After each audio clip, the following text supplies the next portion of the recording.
चलिए जी स्टार्ट करते हैं अल्लाह ताला के नाम से। आज हम पूरा मीडिया रेगुलेशन को रिवाइज करेंगे, ठीक है जी। First we need to understand the breakup of the topic, what are the key areas of this topic, because आप लोग समझ सकें ताकि क्वेश्चंस को बेहतर तौर पे, ठीक है। सबसे पहले मैं आपको टॉपिक्स का ब्रेकअप लिख देता हूँ। Number 1 is what is media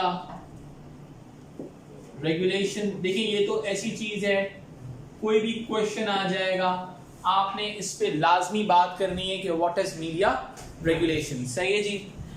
इसके बाद दूसरी चीज जो हमारे पास आती है, that is all about importance of media regulation, सही है जी। इंपॉर्टेंस ऑफ मीडिया रेगुलेशन क्या चीज है हमारे पास। Another important component of the whole story is history of media regulation.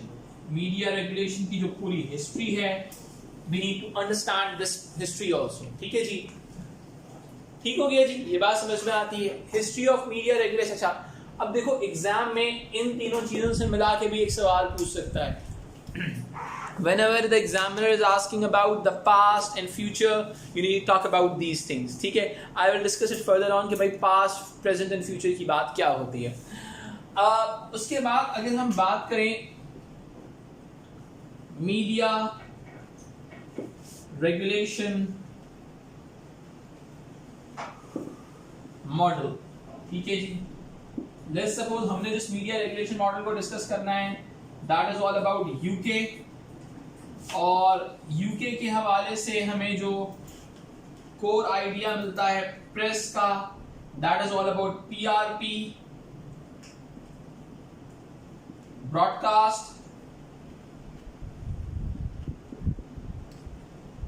Broadcast and digital, Ofcom, ठीक है जी। गेम्स के हवाले से हम ने डिस्कस किया PEGI को, एंड फिर हमने फिल्म्स के हवाले से डिस्कस किया BBFC, ठीक है जी। This is our core media model, am I right, ठीक है। अच्छा जी, इसके हवाले से अगर हम yes please this is our core basic media model, media regulation के हवाले से this is our core model, ठीक है। This is all about the contemporary media issues, what are the contemporary issues related to the media, this is all about it, ठीक है जी।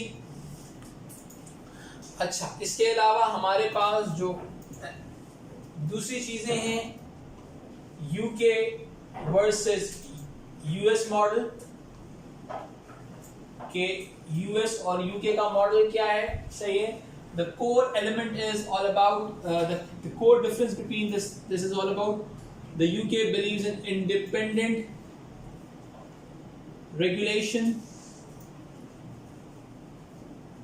US में state influence मौजूद होता है। State influence, ठीक है जी, क्या this one? What is the other press? Broadcast and digital, Ofcom. Okay. This is all about the core ideas.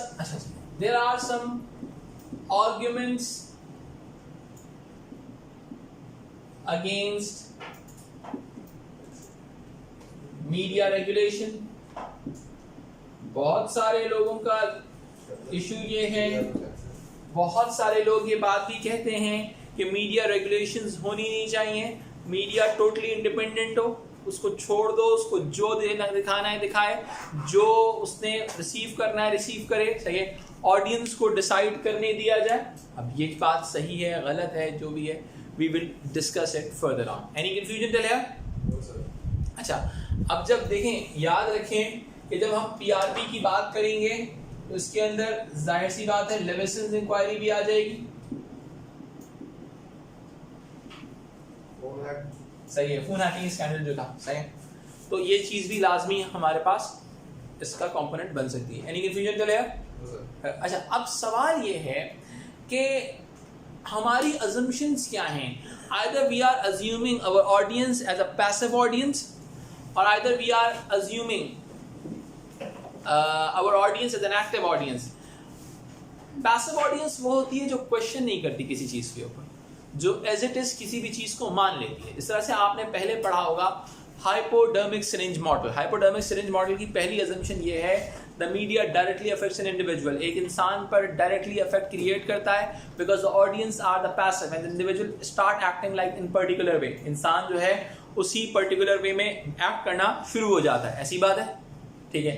ये हमारी अजम्पशन होती है हाइपोडर्मिक सिरिंज मॉडल की, ठीक है. अच्छा, हमारी ऑडियंस को ये लगता है कि अच्छा अगर आपकी ऑडियंस एक्टिव है तो क्या उसको रेगुलेशन के लिए आज़ाद छोड़ दिया जाए. हमारी अजम्पशन ये होती है कि हमारी ऑडियंस को पता है क्या दिखाना चाहिए और क्या नहीं दिखाना चाहिए, क्या दिखाना चाहिए और क्या नहीं, क्या देखना चाहिए और क्या नहीं देखना चाहिए. If your audience is active then there is no way, no use of regulations, ठीक है. चलें जी, अब ये बात आपके जहन में मैंने क्वेश्चन मार्क के तौर पे क्रिएट कर दी है कि जब ऑडियंस एक्टिव है, उसको पता है क्या देखना चाहिए क्या दिखाना नहीं चाहिए, तो फिर रेगुलेशन की क्या ज़रूरत है. लेकिन दूसरी तरफ हम ये भी देखते हैं कि there is an influence by the state. State influence exist करता है. स्टेट की ख्वाहिश होती है कि मेरे लोग ये चीज़ देखें और ये चीज़ ना देखें, because according to the state this thing is against the public interest, this thing is against the public interest. That's why they are going for the censorship and that's why they are going for the regulatory practices. वो इसी वजह से regulatory practices को impose कर रहे होते हैं. Am I right? ठीक है? Yes. So the US government. So this is very important thing कि हमने assumptions ले ली. अगर हमने कह दिया हमारी ऑडियंस एक्टिव है तो हमें ज़रूरत नहीं है, लेकिन फिर भी हम उस साइड पे बात करते हैं कि जो स्टेट का जो इन्फ्लुएंस होता है, जो स्टेट की प्रायोरिटी होती है कि वो होती है कि वो पब्लिक इंटरेस्ट और सोसाइटी में ऑर्डर को मेंटेन रखे. वरना मीडिया कुछ भी दिखाएगा, कभी भी दिखाएगा, कुछ भी करने के बाद वो बोलेगा मैंने तो रियलिटी शो की है, उसके अगेंस्ट में सोसाइटी के अंदर कोई भी डिसऑर्डर आ सकता है, कोई भी चेंज आ सकता है, कोई भी अनोमी आ सकती है, कोई भी प्रॉब्लम्स क्रिएट हो सकते हैं. If we talk about the exam questions, ठीक है जी, अब थोड़ा सा एग्जाम क्वेश्चंस के ऊपर बात करते हैं. Number 1, first type of question is all about historical question. एक ऐसा क्वेश्चन जिसमें आपने टाइम टू टाइम डेवलपमेंट की बात करनी है, टाइम टाइम डेवलपमेंट की बात करनी है. Any confusion till here? No. This is the questioning. Exactly, ठीक है. अब टाइम टू टाइम डेवलपमेंट की बात करनी है जिसके अंदर आपने इस सवाल के अंदर you need to talk about the history of the media. सही है, मैक्सिमम रहेगी हिस्ट्री इसके अंदर, ठीक है. और present regulation practices,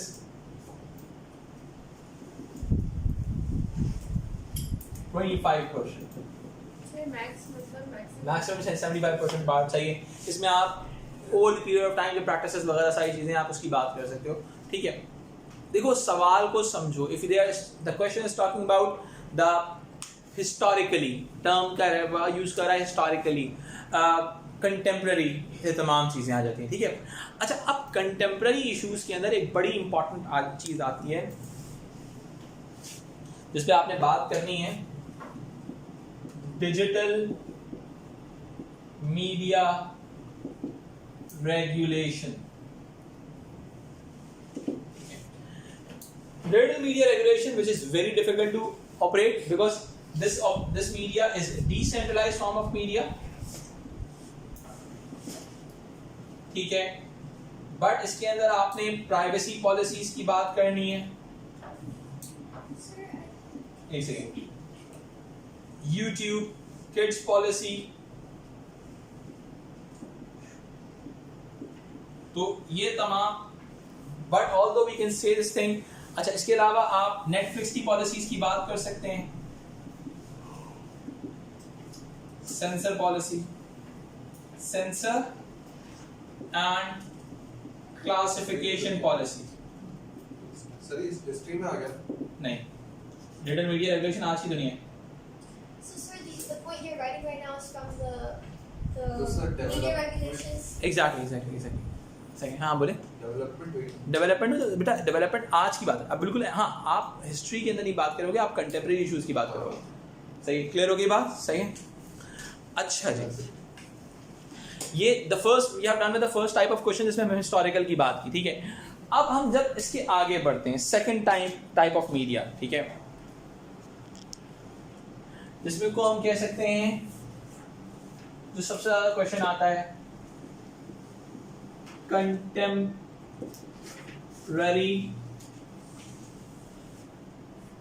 media regulation. If you talk about contemporary media regulation, ठीक है, if you talk about contemporary media regulation, इसमें हमारे पास क्या क्या चीजें आ जाती हैं। ब्रिटिश मॉडल को पूरा उठा के इम्प्लीमेंट कर दो, लाइक PRP, ऑफकॉम, BBFC। अब इसके अंदर फिल्म की केस स्टडीज आ जाएंगी, सही है। अब देखो ऑफकॉम की पॉजिटिव्स एंड नेगेटिव्स तुम लोगों से करवाए थे, रिमेंबर, सही है। PRP सही है, और उसके BBFC के अंदर फिल्म के स्टडीज निकलवाई थी तुम लोगों से, अगर तुम्हें याद हो। आप अगर जिससे नहीं की हुई तो मैं आपको बताता हूँ करना क्या है। BBFC की वेबसाइट पे जाएं, ठीक है, उसने फिल्म क्लासिफिकेशन के हवाले से एजुकेशन वाले सेक्शन के अंदर बहुत सारी फिल्म्स की केस स्टडीज दी हुई हैं। Just copy those case studies and memorize those case studies. This will definitely help you out. Okay, and the another one is PEGI. Sir, what about PRP? What are we supposed to write? Press Regulation Panel. What are we writing for that? This is all about the press. The PRP was formatted after the Levison's inquiry. Okay, so On the basis of PRP, yeah, exactly. The formation of PRP. I will discuss it. No, we will discuss it. Okay, if we talk about another part of this contemporary digital media regulation, here you talk about the Netflix, YouTube, ठीक है जी, all other by digital media is difficult to regulate. Why digital media is difficult to regulate? We need to talk about this thing, ठीक है। अब इसके अंदर क्या है, why digital media is difficult to regulate? The first reason is the content is produced and consumed by the prosumers.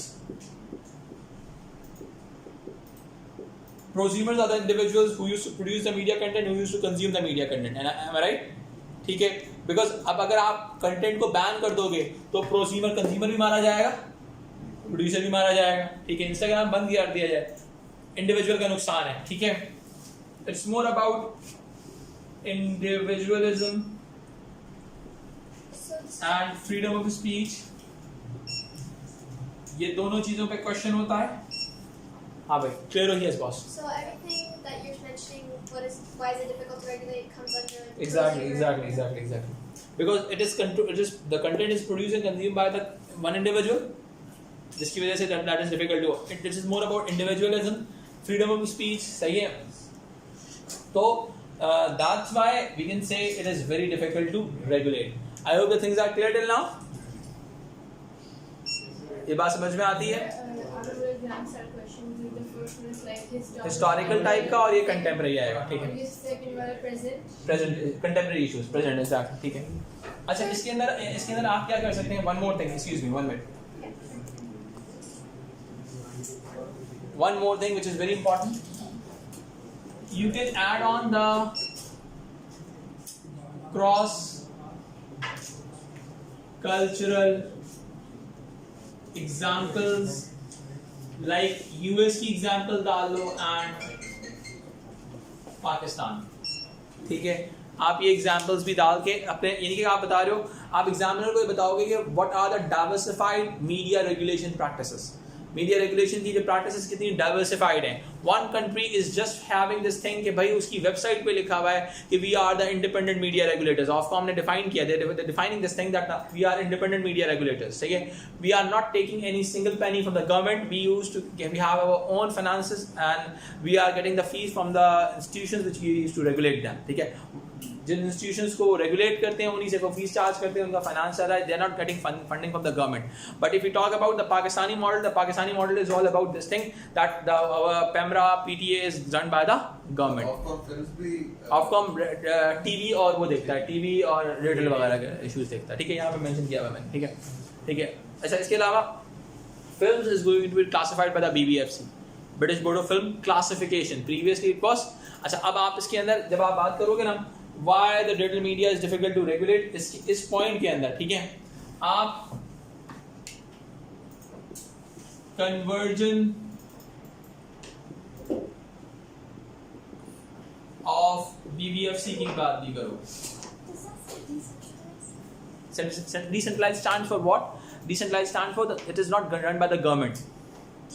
Decentralized. Centralized? Yes, decentralized. Okay. Decentralized. Okay. It means it is run by an individual. It's not a organization which is run by the government. Centralized organization or the organization which are usually run by the government. Centralized organization, centralized control. Any confusion till here? Any questions till here? Okay. The part where it says Netflix censor and classification policy. Okay, Netflix censor and classification policies. So Netflix used to classify the product like 18 plus. yeah. So we can mention. Exactly. So ये decentralized नहीं होगा ना, ये कौन? Media regulation होगा या मतलब decentralized? देखो, मीडिया रेगुलेशन, अब जो डिजिटल मीडिया इज डिसेंट्रलाइज ना, डिजिटल मीडिया इज डिसेंट्रलाइज. ठीक है, because it is controlled by the individual rather than the government. सही है. जो हमारा जो टेलीविजन मीडिया है, सैटेलाइट मीडिया है, सब इंडिविजुअल. इट्स नॉट इंडिविजुअल बेटा, इट्स बाय द गवर्नमेंट. यानी गवर्नमेंट रेगुलेशंस होती हैं. जैसे बीबीसी है आपका, ये तमाम इंस्टीट्यूशन वगैरह. लेकिन डिजिटल के ऊपर करना मुश्किल है. नेटफ्लिक्स तो नहीं है ना गवर्नमेंट. मैं वही तो कह रहा हूँ बेटा, ये तो डिजिटल में मेंशन किया ना, डिजिटल मीडिया रेगुलेशन. तो इसमें किसी नेटफ्लिक्स आ गया. हाँ, Zoom TV. एग्जैक्टली, बिल्कुल ऐसा ही.